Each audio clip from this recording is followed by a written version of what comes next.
Seja bem-vindo a mais um Vida de Teólogo aqui no canal Teologia e Espiritualidade.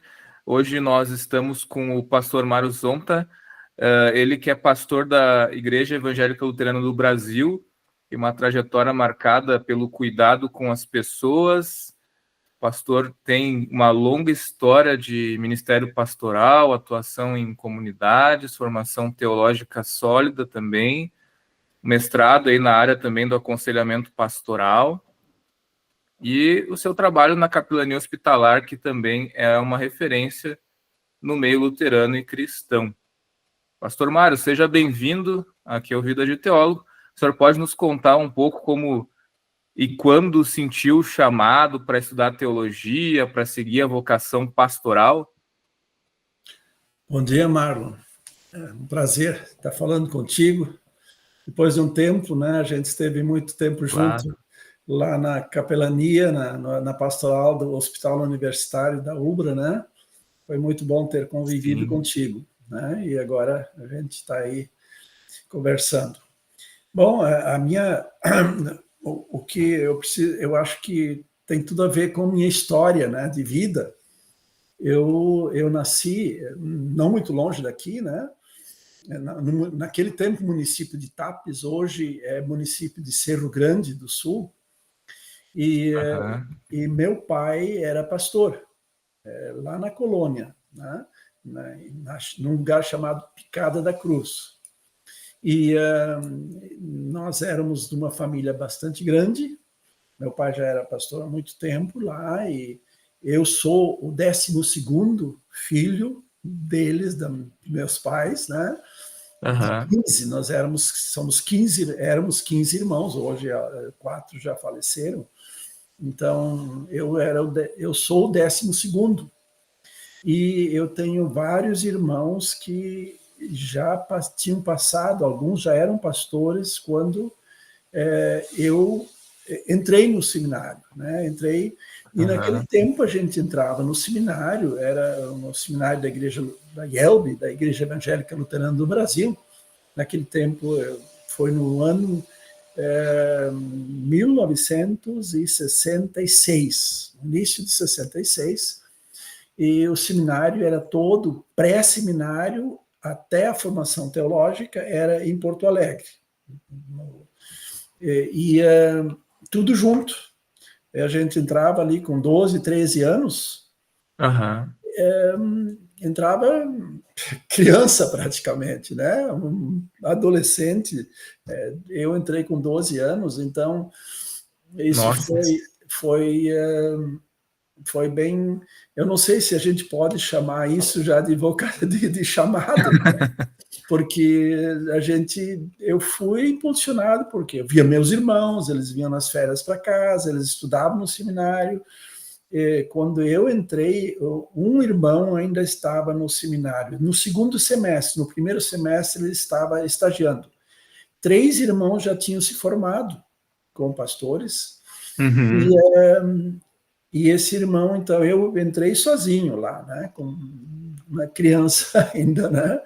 Sim. Foi bem difícil, posso dizer, mas durante esse tempo a gente foi para o seminário para ser pastor, imagina, com essa idade, né? Mas o que eu me lembro, assim, a gente foi indo, era o ginásio naquele tempo, era depois do primário, né? Era chamado de ginásio. Fazia 4 anos de ginásio, depois fazia 3 anos de colegial, e aí entrava no teológico. Naquele meu tempo era mais 4 anos, um total de 11 anos de estudo no seminário. E se eu me lembro assim, foi no colegial, lá por volta do 2º ano, que eu realmente, conscientemente, eu nunca duvidei assim forte de que eu não me formaria pastor, mas que eu tive que tomar uma consciência mais clara de que eu queria ser pastor, né?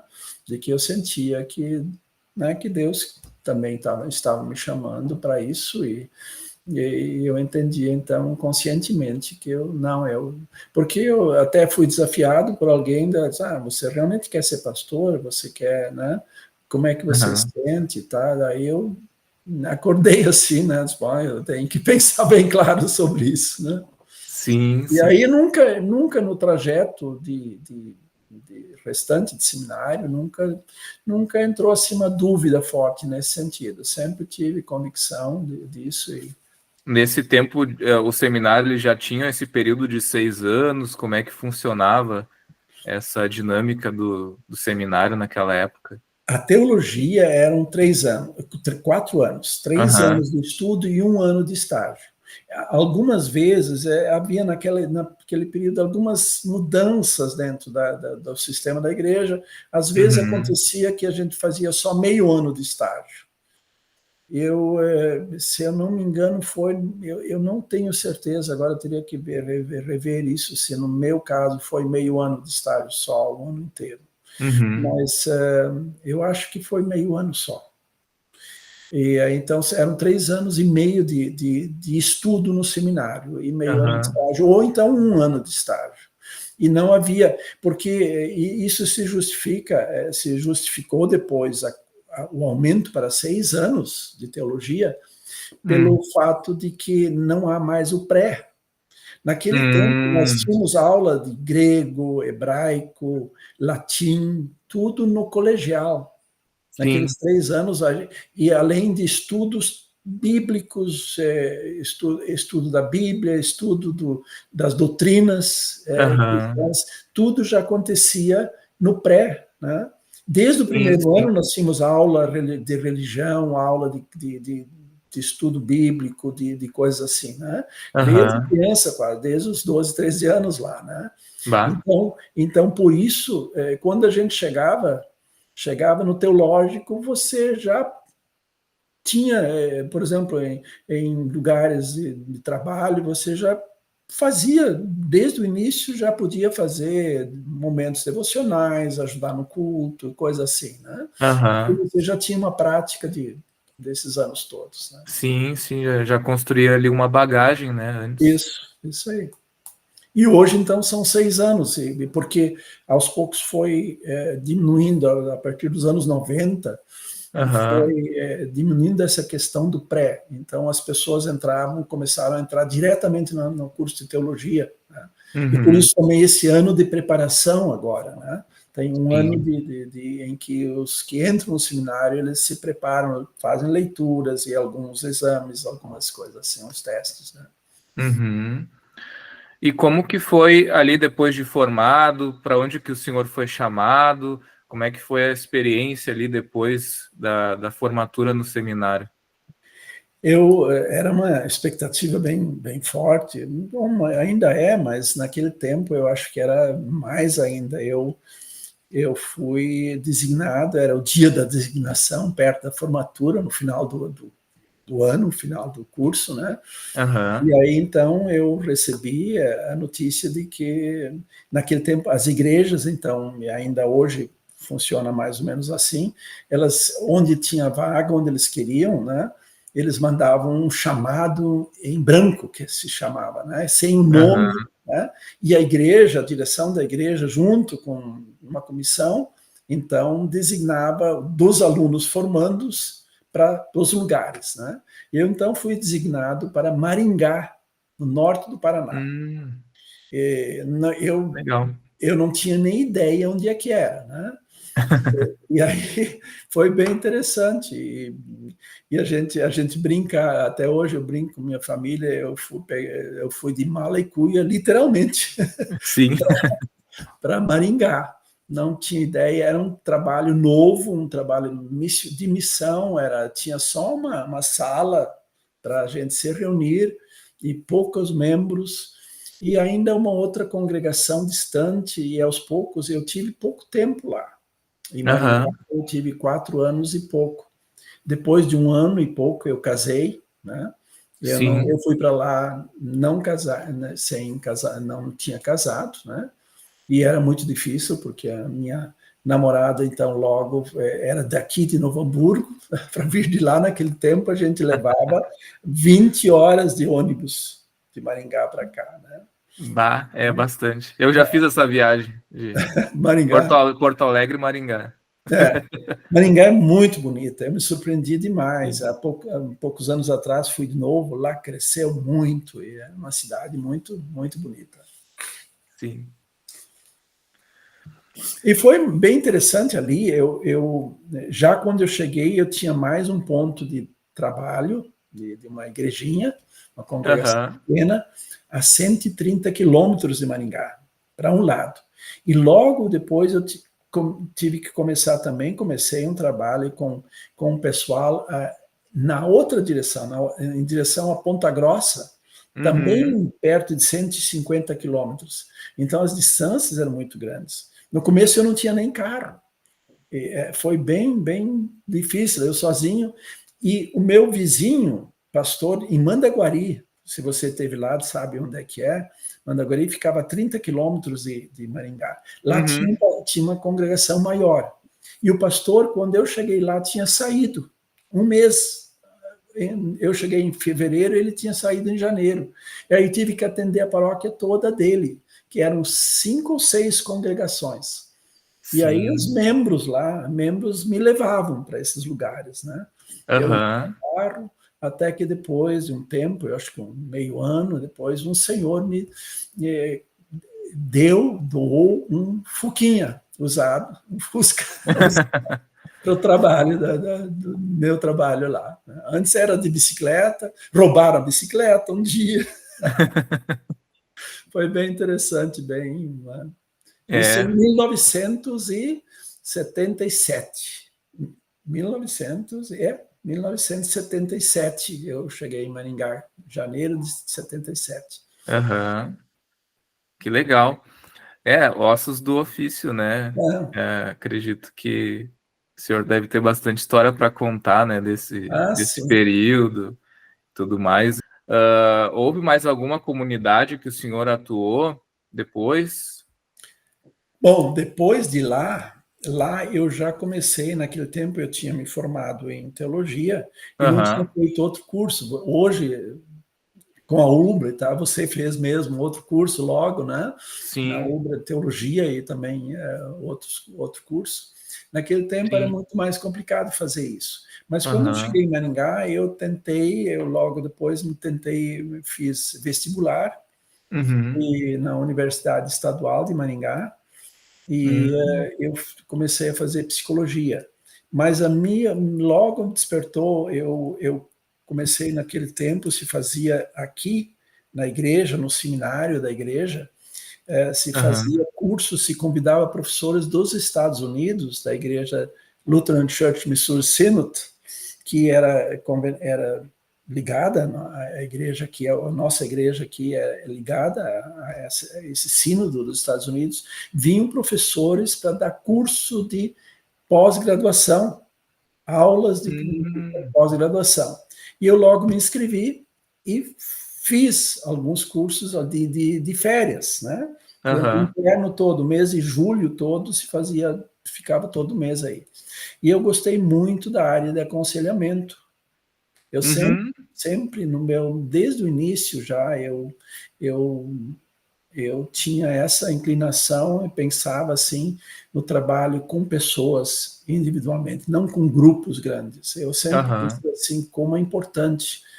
As pessoas precisam ser consideradas como pessoas individuais, não como um rebanho só, como um grupo, né? Uhum. E isso me foi despertado muito no tempo do seminário. Nos últimos 2 anos do seminário, eu fui presidente nacional da juventude da igreja, Uhum. da Juventude Evangélica Luterana do Brasil. Eu fui presidente e viajei bastante pelo nosso país em congressos. E nesses Legal. congressos eu tinha muito contato com jovens e muitos jovens vinham falar das suas dificuldades e que os pastores não os atendia a contento, principalmente porque um pastor, por exemplo, tinha 7, 8 lugares para atender, ele não tinha como dar atenção individual, né? Aham. E eu via a necessidade muito grande disso. Então, quando eu tive lá em Maringá, eu fiz esses cursos de férias e me inscrevi na IELB para fazer um curso de mestrado nos Estados Unidos na área de aconselhamento pastoral. E aí, então, depois de 4 anos e meio em Maringá, nós já casado, com uma filhinha, nem bem 1 mês e pouco de idade, fomos para os Estados Unidos para, então, estudar. Em Que legal. St. Louis. Uma experiência certamente muito enriquecedora, né? Que também veio a ajudar no seu trabalho posterior com capelania, né? Sim. Depois que o senhor retornou de lá, então que o senhor começou a trabalhar com capelania, foi isso? Na verdade, foi lá que eu descobri a capelania. No curso, foi bem interessante. O curso de aconselhamento, eu, na verdade, não gostei muito. Não é a palavra certa, não gostei muito. Mas eu achava o curso de aconselhamento sem uma prática maior. Como é que você vai aprender a fazer aconselhamento sem prática?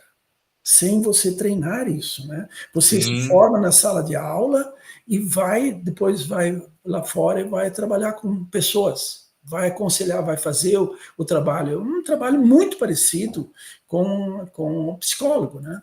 O aconselhamento pastoral é muito parecido, usa os mesmos métodos, né? E aí o que aconteceu é que no curso de mestrado tinha que fazer um estágio em hospital.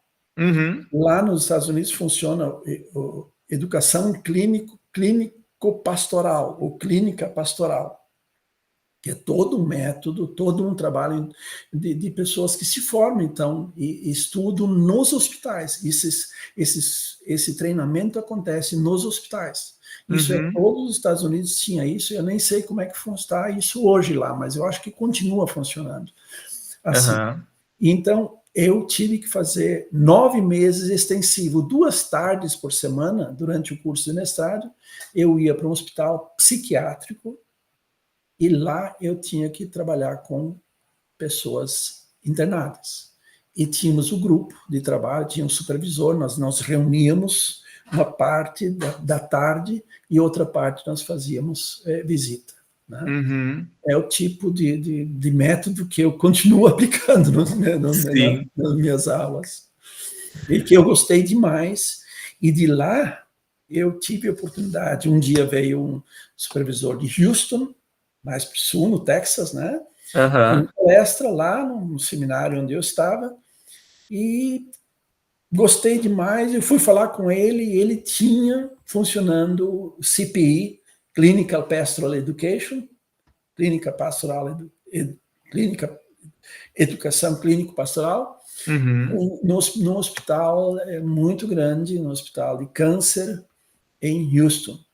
E então, quando eu terminei o mestrado em St. Louis, eu fui mais um ano para Houston, para então ficar um ano em treinamento lá. É um tipo quase como uma residência médica. Você fica o dia todo no hospital, né? E em treinamento, fazendo trabalho em grupo, onde você trabalha você mesmo, e aí você trabalha com o grupo, com o supervisor presente e tudo, né? Um trabalho interativo.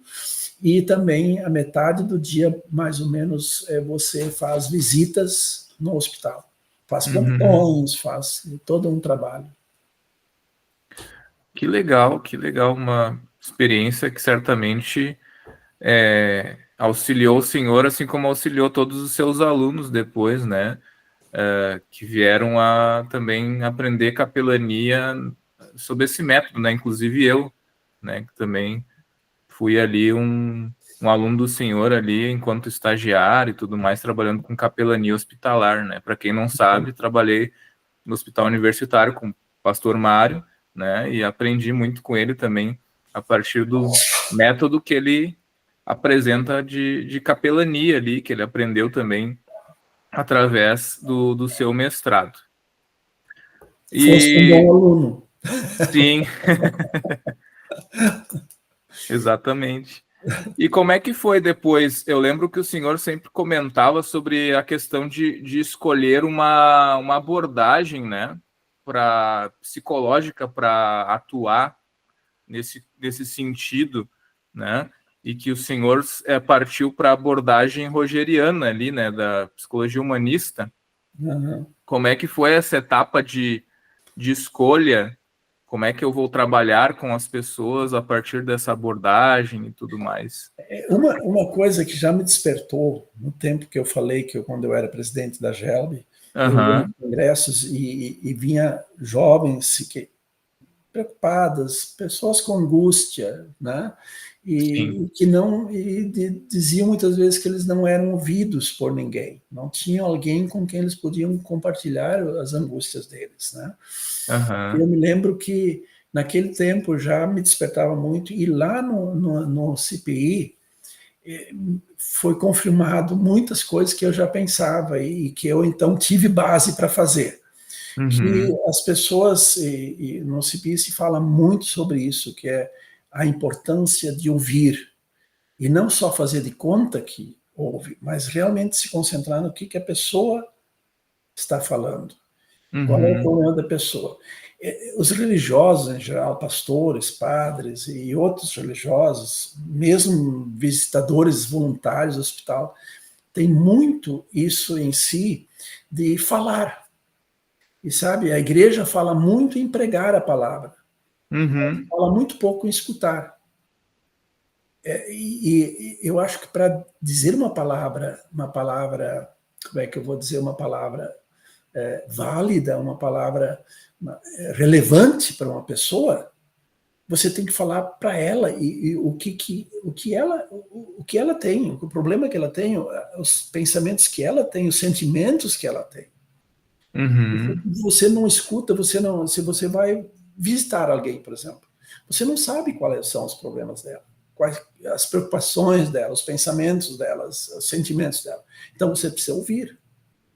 Sim. E por isso eu tenho falado, você deve se lembrar, né, muito nos cursos, nos estágios que a gente fazia lá, e se eu puder, durante um ano que eles vinham para o estágio, uma vez por semana lá do seminário, né, eu dizia assim, se nesse ano eu conseguir fazer com que vocês escutem, eu ganhei o ano de vocês.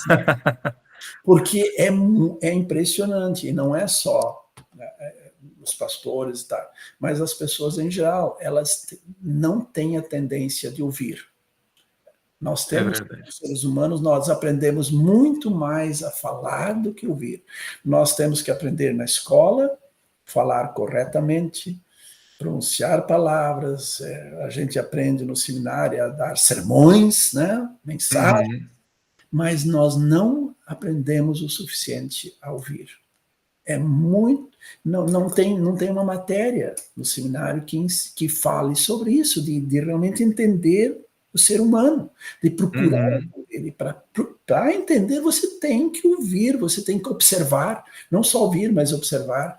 O que eu tenho uma grande dificuldade, muitas vezes, isso é um cacuete que eu tenho, uma dificuldade que outras pessoas dificilmente entendem, de também ler o que está por trás das palavras. Por exemplo, uma pessoa fala, mas ela vem ela fala isso por causa de um background, por causa de uma vivência, de uma dificuldade. Ela, por exemplo, se ela vem agressiva, eu preciso me perguntar por que ela está agressiva. Eu não posso reagir à agressividade dela só. Eu tenho que me perguntar por que ela vem agressiva. Pode ser que ela dormiu mal, pode ser que ela está com dor de cabeça, simplesmente isso. Ou pode ser que a vida dela está uma bagunça. Por isso ela vem agressiva, né? Então, tudo isso importa no atendimento pastoral. Eu acho que não só no atendimento a pessoas enfermas no hospital, mas em toda a vida pastoral. Isso devia ser muito mais lembrado e praticado. Então, de que... E aí quando você realmente procura conhecer a pessoa, ouvi-la, pensar no que faz ela... por exemplo, uma pessoa que tem problema com álcool, né? Se eu vou reagir simplesmente aos sintomas, eu posso perder a pessoa completamente, porque eu vou xingar, eu vou falar para ela que ela não pode beber mais, que ela tem que se tratar, que não sei o quê. Mas por que ela bebe? Por que ela Sim. se esconde no álcool? Qual é É. a vida dela? Né? Eu preciso conhecer isso para ser realmente efetivo, para ser interessante na vida dessa pessoa. Né? Uhum. Muito bem. E aí, depois que o senhor, então, volta desse mestrado, é que o senhor trabalha em hospitais já com capelania hospitalar, é isso? Não imediatamente assim, mas mais ou menos. A direção da igreja tentava, naquele tempo, presidente da minha igreja, da igreja luterana, né? Aham. Ele logo me falou que seria interessante eu ficar numa cidade maior, onde eu tivesse um bom hospital, onde eu pudesse começar esse trabalho, um trabalho de capelania hospitalar. Né? E eu pensei nisso também, era essa a ideia, e demorou um pouco para a direção da igreja achar esse lugar, ajudar a achar, e eu recebi então um convite, porque no começo não existia, nós não tínhamos ninguém da igreja, nossa igreja era capelão de hospital. Eu fui o primeiro. Sim. E Tá. havia um ou outro pastor aposentado, que eu me lembro em Porto Alegre, tinha um que ia fazer visita, então eles indicavam para ele fazer visita no hospital, mas ele não era assim, né? Ele era, esporadicamente, ele ia fazer visitas, né? Aham. E aí eu recebi um convite, a direção da igreja disse, olha, você precisa ir para uma congregação, uma cidade Sim. grande, e a partir de lá construir tua capelania. E foi assim, eu fui então para uma igreja, uma congregação, duas congregações, na verdade, na Grande Curitiba, Aham. Pinhais e São José dos Pinhais, fica junto a Curitiba, São José fica onde fica o aeroporto de Curitiba, né? Uhum. Eu fui para lá e logo entrei em contato com o Hospital de Câncer, porque meu treinamento também foi no Hospital de oncológico em Houston, no Texas. Então, eu procurei o Hum. Hospital Oncológico de Curitiba, é um hospital de referência, o Erasto Gärtner, de Aham. Curitiba, e eu entrei em contato com a direção lá e ele logo me acolheu, só que no começo ele disse assim, nós não temos verba para te ajudar. Eu disse, não, por enquanto, deixa, se você quiser que eu expliquei meu programa, meu treinamento, e se eu puder fazer visitas, puder trabalhar aqui um pouco, não muito, uma, duas tardes por semana, porque eu tenho que atender a paróquia, né? Uhum. E ele gostou logo da ideia, me acolheu, e aí eu comecei a trabalhar. Logo depois disso, um ano e meio depois disso, me chamaram, mais ou menos isso, 2 anos, eles tinham o Hospital Evangélico de Curitiba. Hum. Eles já tinham um capelão de outras igrejas, né? Sim. E a presbiteriana, batista. E aí eles me descobriram que eu tinha um treinamento especial nessa área e me convidaram a trabalhar lá. Eu Uhum. trabalhei nesse hospital por 2 anos e depois aconteceu uma coisa muito interessante. Eu tive lá, tinha problemas no hospital com dificuldades. Esse hospital evangélico era composto por a direção disso, a mantenedora era composto por diferentes igrejas. E as Aham. igrejas não se entendiam direito uma com a outra, cada um ia Hum. por o capelão. E eu era de uma igreja que não era membro dessa associação. E Sim. tinha gente sempre reclamando que como é que o capelão da igreja luterana não é de alguém da nossa igreja.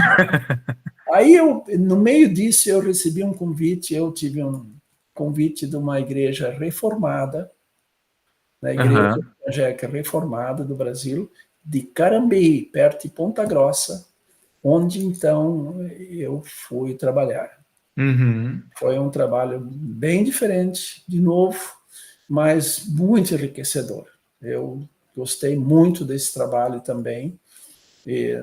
Foi de novo uma inovação, porque a Igreja Luterana nunca teve relacionamento tão, foi através de relacionamento com a IELB, então eu fui cedido pela igreja luterana para essa igreja reformada, que é uma Uhum. igreja mais ligada ao calvinismo, né? Sim. Originalmente, né? Da Holanda. Ali tem colônias holandesas, Carambi, a igreja era formada por holandeses, descendentes de holandeses que vieram imigrando, vieram em imigração da Holanda para cá, e ali tinha uma comunidade muito progressista, muito forte. Carambi, Castro Holanda, né? E aí em Carambi, uma igreja grande, de perto de 1.000 membros. Né? Que legal. Por quantos anos o senhor atuou nessa... Lá eu fiquei 6 anos. E 6 anos? estava me coçando os pés, né? Porque contando os pés, porque eu sempre dizia lá, eu vim para cá porque eu precisava de uma opção, porque lá no hospital não dava mais, eu sentia o ambiente muito ruim lá. Uhum. E aí eu pensei, eu tenho que... E aí Carambi foi assim um oásis para mim, né? Foi muito bonito, muito bom trabalhar lá, foi muito legal. Para a família também foi um lugar muito legal para morar. E eu sempre dizia, eu preciso voltar para o hospital, eu preciso voltar, tem que criar essa oportunidade, porque não havia hospitais que te pagavam como pastor, né? Sim. E depois de 6 anos, já no 6º ano, eu voltei a Curitiba durante o ano todo, eu falei várias vezes com a direção, de novo, do Hospital Erasto Gertner, e aí conseguimos fazer uma composição. A igreja de Carambi era uma igreja forte, ela pagava, no início, quase todo o meu salário para trabalhar no hospital. Durante 4 anos, ela me subvencionou, ela me ajudou. Legal. Enfim, fizemos um acordo assim, o hospital me contratou e a igreja de Carambi ajudava a congregação, mandava todos os meses um certo valor, no início que cobria quase todo o que eu recebia do hospital, aos poucos foi diminuindo. Durante 4 anos, a igreja me ajudava, fazia uma doação para o hospital e o hospital me contratava. Então. E aí, depois disso, foi feita uma composição da igreja luterana, de todo o Paraná, das igrejas, então, grupos, senhoras, jovens, ofertavam para uma comissão que, então, me ajudava no hospital. Mas eu era contratado, que ajudava o hospital em vez de Carambi, né? Eu era, então, o capelão lá. Por 8, 9 anos eu fiquei nesse hospital de câncer, um hospital oncológico, Erasto Gertner. Tudo bem. É interessante conhecer essa história, né? Muito interessante, porque eu não vim desse tempo, né? Sim. Nós mais novos, assim, já conhecemos o mundo existindo capelania hospitalar da forma como é hoje, né? Então, saber como isso começou, né? Surgiu e tudo mais, as dificuldades iniciais, como tudo, né? Que é novo, acaba tendo esses percalços, né? E aos poucos, com perseverança, tudo vai se ajeitando, né? Sim. É bem interessante, muito bom.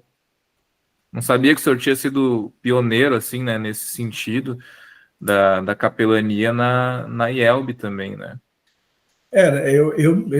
Pelo que eu sei, eu fui, como eu disse antes, eu fui o primeiro que teve tempo integral na capelania. Havia experiências assim, como eu disse, pessoas aposentadas que faziam algum trabalho, alguma coisa, né? Sim. Né?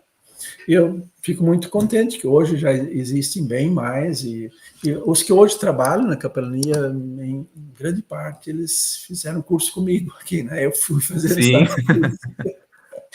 Então é uma alegria ver isso progredir, né? Que legal, tá certo. E depois desse trabalho, então, lá em Curitiba, né? Quando é que o senhor vem para o Hospital Universitário da UBRA? Foi bem depois? Ou foi logo em seguida? Não, eu vim para... Já um ano antes se começou a conversar com a UBRA. A UBRA, naquele tempo, tinha 4 hospitais, né? Tinha o hospital aqui de Canoas, tinha o Hospital Luterano, lá em Porto Alegre, o Hospital Independência, que fica lá na Antônio de Carvalho, lá na região, né? Aham. E o Hospital de Tramandaí, que era administrado pela UBRA. Então, esses 4 hospitais. E em 2001, nós começamos a conversar sobre isso. A UBRA estava conversando que ela queria que eu viesse para cá, o pastor Grasler era o coordenador da pastoral da UBRA toda, né? Dos capelães, né? De todos os capelães do Brasil, né? Da UBRA. E ele, então, entrava em contato comigo e conversávamos, e ele queria, então, que tinha um plano de a gente vir e justamente começar também a formação de capelães, cursos de treinamento, porque eu já estava fazendo isso em Curitiba. Aham. Eu dei cursos lá, por exemplo, para pastores da IELB, que vieram, formamos um grupo e fizemos assim um curso, por exemplo, de quatro módulos de segunda a sexta, aula, em que eles ficavam lá comigo e a gente tinha nossos encontros, a metade do tempo mais ou menos sempre é de encontros do grupo, de estudo e de debate, de conversa, e metade é treinamento, visita no hospital. Então, eu já fazia isso com pastores e depois também com voluntários. A gente criou a CAEB lá em Curitiba, isso é uma coisa muito interessante, muito bonita, né? CAEB. Então, em 2002 se concretizou isso, de eu vir para cá. Lá em Curitiba também teve dificuldades com o hospital, né? Sim. Por causa da direção, a direção foi destituída, e daí tiraram todos que estavam ligados com a instituição. E aqui, então, eu vim para a UBRA, né, trabalhar nos hospitais da UBRA. E esse período, então, o senhor trabalhou ali, né, de 2002 até 2019, isso? Isso mesmo. Foram 17 anos no hospital universitário. Né? Como é que foi essa experiência? No início, o hospital universitário não estava pronto. Eu acho que ele começou realmente a funcionar só em 2006. Mas, enquanto isso, eu vinha para o hospital, sempre tinha funcionário lá trabalhando. Uma vez por semana eu me reunia com eles. Aos poucos começou a funcionar alguma coisa, eu acho que em 2004, 2005. Mas, efetivamente, o hospital funcionando foi lá por 2006, se eu não me engano. E aí, enquanto isso, eu estava lá no Hospital Luterano, em parte, e principalmente no Hospital Independência. Estava lá no Hospital Independência. E a experiência foi interessante. Não era a mesma coisa do que lá no hospital em Curitiba. É um hospital de referência em oncologia. E em Curitiba vinha muita gente de outros lugares, todo o Paraná, Santa Catarina, vinha gente de Rondônia, Mato Grosso, porque eles se tratavam lá e aí não tinha mais recursos lá para tratamento, eles vinham naquele tempo para Curitiba para se tratar, porque era um hospital especializado em oncologia. O que eu fazia muito lá é trabalhar com pessoas que estavam morrendo. Então, isso era muito, muito forte lá. Eu fiz muitos enterros lá, porque depois... E era um trabalho, assim, com pessoas a mais longo prazo. Eu acompanhava pessoas, às vezes, que entravam lá e eram tratados lá por 2 anos, alguns ou até mais, né? Sim. E a gente pôde criar uma ligação muito forte, né? E muitas dessas pessoas, depois, alguns ficavam melhor, sim, mas muitos faleciam, porque já eram recursos, já vinham se tratando lá fora, lá em outros lugares, e vinham muito mal para o hospital lá. E aí muitos acabavam falecendo, e aí a gente acompanhava também as famílias, né? E antes de falecer, muitas vezes as pessoas já pediam: eu quero que o senhor faça meu enterro. Então, eu fiz bastante enterros lá, e foi um trabalho bem, bem interessante nesse sentido de famílias. Nós que tivemos lá um grupo de cuidados paliativos, especial com pessoas graves, né? Em doença grave já avançada. E a gente fazia em Curitiba, os que moravam por lá, na Grande Curitiba, tinha um grupo de cuidados paliativos que fazia visitas em casa. Aham. Estávamos as pessoas e tentávamos manter as pessoas o mais possível em casa. Então a gente criava vínculos assim bem mais fortes. Sim. Aqui o trabalho era diferente. É um hospital que muitas vezes o pessoal entrava num dia, no outro dia saía, né? Você Uhum. lembra disso, né? Sim, sim. E raras vezes a gente via as pessoas de novo, né? Às vezes a gente só via as pessoas uma vez que a gente visitava. Uhum. Então é um trabalho um pouco diferente, né? Sim. Então a gente teve que se adaptar a isso, né? Às vezes tinha pacientes sim que ficavam mais dias, semanas até, né? Então Aham. desenvolver um trabalho, esse trabalho que eu falei antes de conhecer a pessoa melhor, né? Uhum. Mas sempre tinha sua importância, mesmo visitando uma vez só a pessoa, né? Aham. Experiências diferentes, né? Hospitais diferentes e trabalhos diferentes. Uhum. Tu é presidente ainda da CAEB? Não, da CAEB, eu fui coordenador ultimamente aqui do trabalho aqui no Rio Grande do Sul. A CAEB, Aham. nós fundamos a CAEB quando eu estava em Curitiba. Uhum. Outras pessoas, eu sou um dos fundadores. E foi muito tempo presidente da CAEB, no início, e depois a gente queria que outros também entrassem. Então, e hoje uma pastora da Igreja de Confissão Luterana é a presidente da CAEB, em Curitiba. Aham. E o trabalho da CAEB é muito isso, de reunir pessoas que trabalham com visitação, com enfermos, com pessoas com debilidades ou né, com enfermidades. Uhum. E uma das coisas que a CAEB faz também são cursos, justamente esses cursos que eu Ó, também comecei lá em Curitiba e depois aqui também a gente começou com isso, né? sim. E formando especialmente voluntários, pessoas que a gente se deu conta que muitas pessoas bem intencionadas são membros de igreja e querem fazer visita no hospital. Uhum. Mas eu sempre digo, assim como outros profissionais, médico, enfermeira, assistente social, psicóloga, nutricionista, fisioterapeuta, precisa fazer um curso, precisa se formar nessa área, precisa se especializar nessa área. O assistente espiritual também precisa. Não dá para Uhum. simplesmente, né, eu tenho vontade de fazer, né? Porque aí Sim. a gente viu muita coisa errada que se faz, né?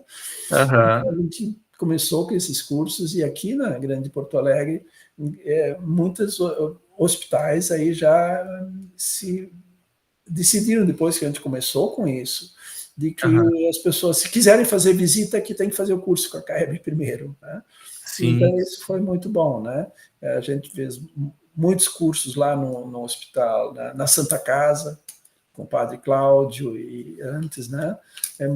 Então a gente criou muitas ligações, muitas amizades com essas pessoas. É um trabalho muito bonito, especialmente une também as pessoas de diferentes igrejas Sim. cristãs e é uma comunhão muito bonita que a gente criou existe entre pessoas que pertencem, que fazem parte da CAEB. Uhum. Então, você que tem interesse, está nos acompanhando aí, né? Pesquise a CAEB, ACAHEB, né? Essa associação cristã de Associação assistência. Cristã de Assistentes Espirituais Hospitalares do Brasil. Isso. Muito bem.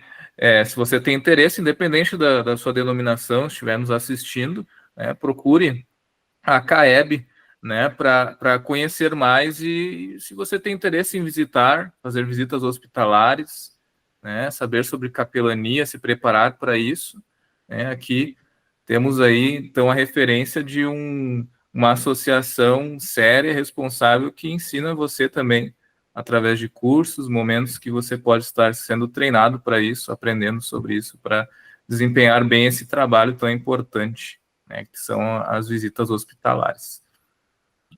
Muito bem. E aí, o senhor saiu, então, em 2019 ali do hospital universitário. O que o senhor tem realizado desde então? Como é que tem sido sua atividade pastoral nesse momento agora? Né? Pastoral não tanto, eu planto, eu cuido, cuido da meu terrenão, que eu digo aqui, eu moro num lugar maior, a gente se acomodou um pouco, mas não totalmente, né? Aham. Eu sou pastor auxiliar aqui em Nova Santa Rita. Nós temos uma paróquia aqui de 2 congregações, uma aqui em Nova Santa Rita, outro já no município de Montenegro, num lugar chamado 20 quilômetros daqui, não sei se dá tanto, 15, 20 quilômetros, chama Porto Garibaldi, né?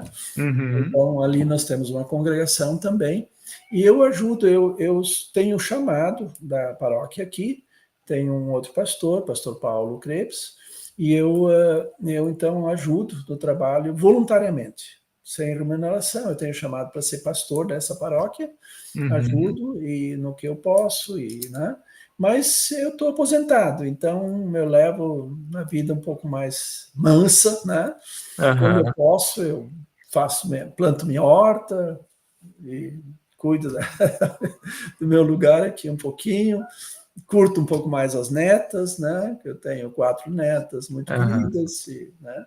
Então, estou nessa vida aí. Eu não tenho feito. E até esse mês passado eu era coordenador da CAEB ainda, né? Uhum. Uma atividade ali também, né? E eu muitas vezes fui desafiado por pessoas que me conhecem, tá? Para escrever mais, Ó. especialmente na área de capelania hospitalar, de assistência espiritual. Eu gosto de chamar assistência espiritual hospitalar em vez de capelania, né? Uhum. E, mas eu não me considero um bom escritor, então tenho um pouco de dificuldade nessa. Nunca fui de escrever muito, né? Então eu gosto muito da prática, da vida. E uma das coisas que tem me atraído muito e que eu penso muito nisso no trabalho de assistência social, né?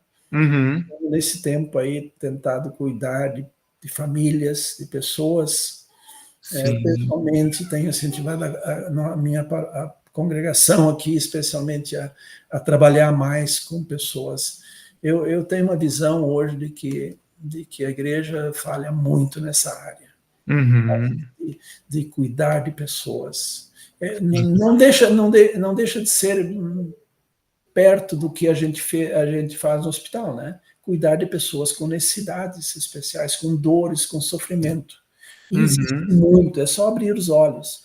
Eu penso assim que as igrejas, em geral é isso, mas particularmente a igreja que eu conheço mais, a IELB, a Igreja Luterana, ela tem trabalhado muito pouco nisso. Ela se preocupa muito com a instituição, muito pouco com essas pessoas que mais precisam de atenção.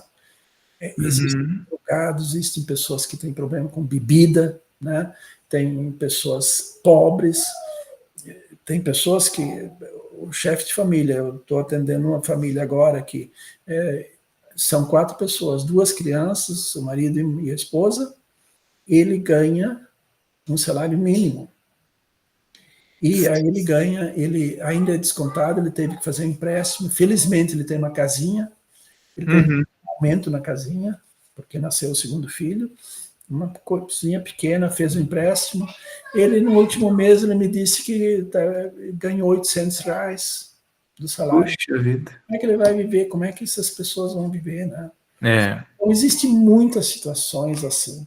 Claro que as pessoas Uhum. dizem assim né, que as pessoas têm que fazer por si mesmo, quem quer consegue, né? Isso não é bem assim, né? A gente sabe que não Uhum. é, né?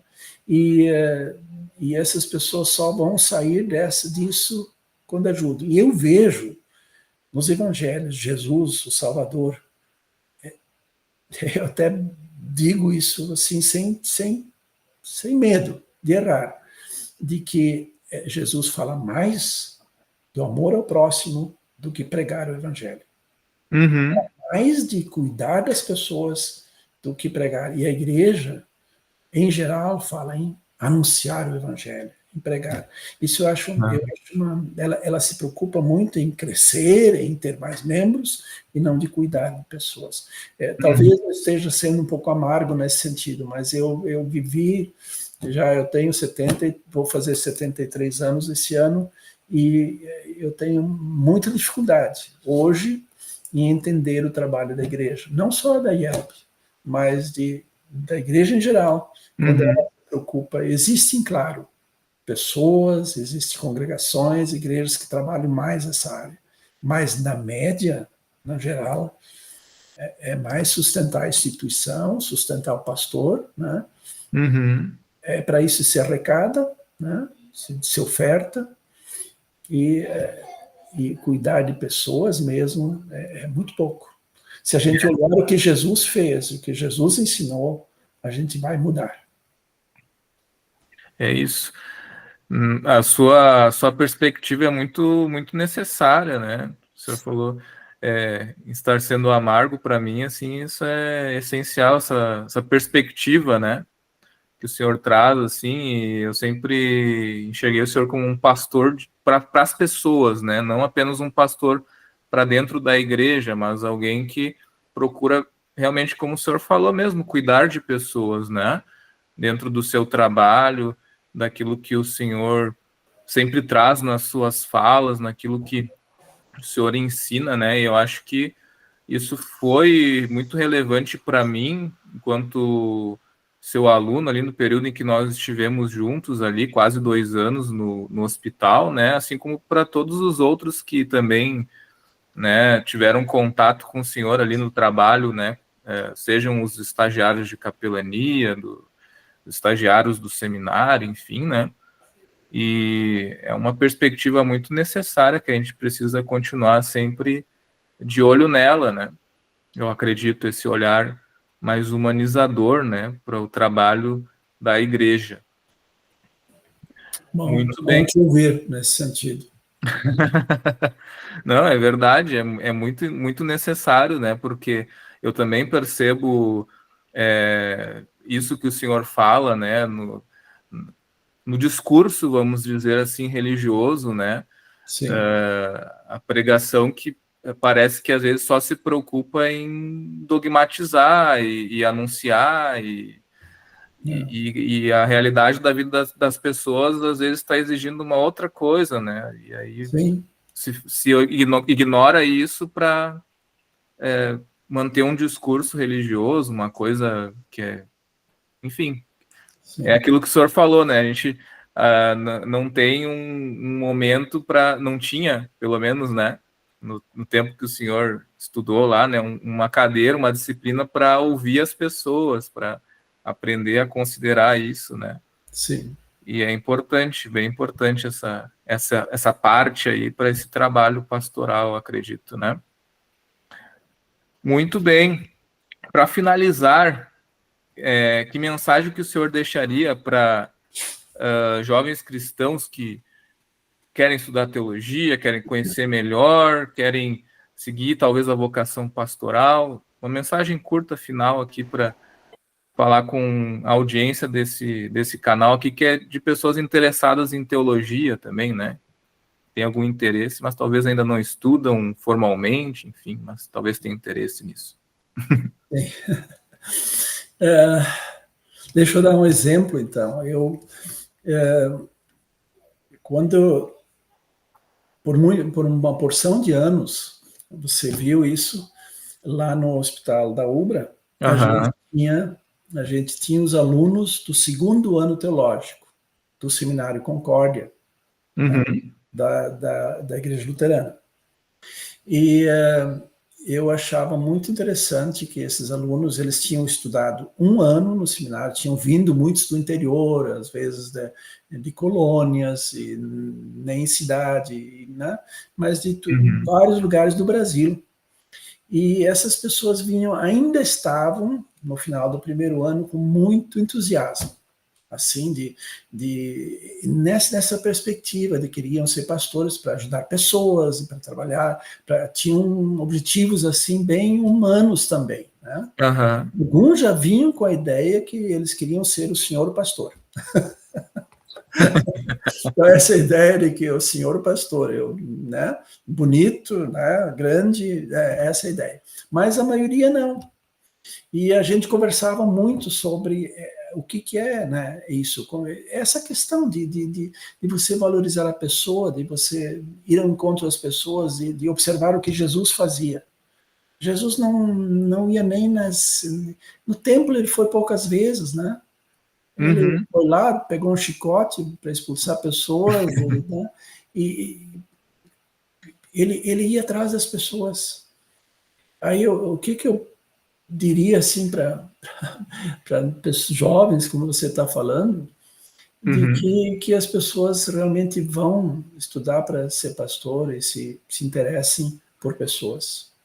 Porque ir atrás de pessoas, e claro que é fundamental que essas pessoas, para elas seja ensinado quem é Jesus. Mas sabe que a coisa que eu aprendi na vida, que você, isso se sabe, que para ensinar um outro, você tem que fazer.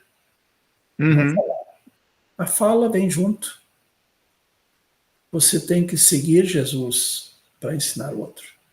Então, se você quer ser pastor, se alguém quer ser pastor da igreja, coisa assim, que aprenda a ser discípulo de Jesus, de seguir Jesus. Jesus chamou pessoas para segui-lo, não para ouvi-lo só.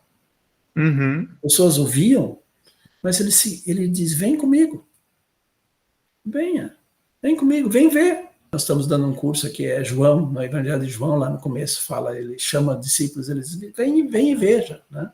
Aham. É isso, de nós aprendermos a seguir Jesus. E fazer o que ele fazia. Claro que nunca vamos fazer perfeitamente como ele fazia, Uhum. mas seguir Jesus é isso, seguir o exemplo dele também. Sim. E falar tem que vir acompanhado de atitudes, e o maior problema é esse. Não adianta o pastor domingo falar e durante a semana não fazer. Então, se alguém quer ser pastor, aprenda a ser discípulo primeiro. Né? Muito bem. Muito bem. Obrigado, pastor, pelo teu tempo, né? Por despender esse tempo aqui com a gente de conversa, para contar um pouco da tua história, né? É sempre muito bom te ouvir também, né? Conversar, é muito leve a forma com que tu expõe, né? E acho que isso também acrescenta muito naquilo que a gente recebe de ti, né? Esses ensinamentos de vida, de experiência pastoral, de tempo que o senhor tem já vivendo isso, né? Uma história muito bonita e que, né, me sinto honrado em fazer parte dela também, em algum pedaço ali, né? Muito, E eu apoio essa ideia de escrever, hein? De escrever, de escrever sobre isso, né? A gente vai conversar sobre isso depois, tá? muito obrigado, Marlon. Eu fico muito feliz de te ouvir, de ter esse contato de novo contigo. Faz um tempinho que a gente ficou sem se conversar, né?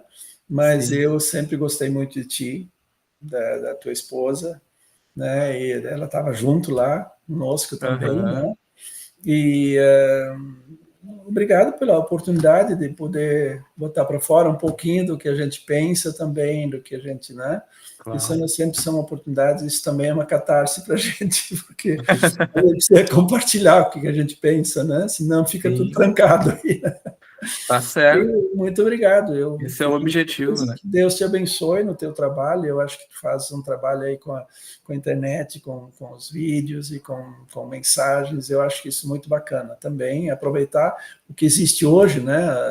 Eu não tenho muito traquejo com essas coisas, porque eu nasci em outro tempo. Eu nasci no tempo que não tinha luz elétrica na minha casa, até que eu saí de lá. Sim, Não tinha nada disso, né? Então, mas a gente vai aprendendo algumas coisas. Ligar um computador que eu estou ligando agora, falando aí, a gente consegue.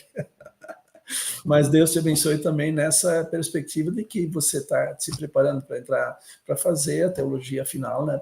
E você já é teólogo, já se formou na UBRA, e fazer o sim. seminário para se tornar pastor também, né? Eu acho Uhum. isso muito bacana e que Deus te abençoe nisso. Tá bom. Obrigado. Agradeço a você que ficou conosco até este momento também. Que Deus te abençoe e até um próximo Vida de Teólogo. Tchau, tchau.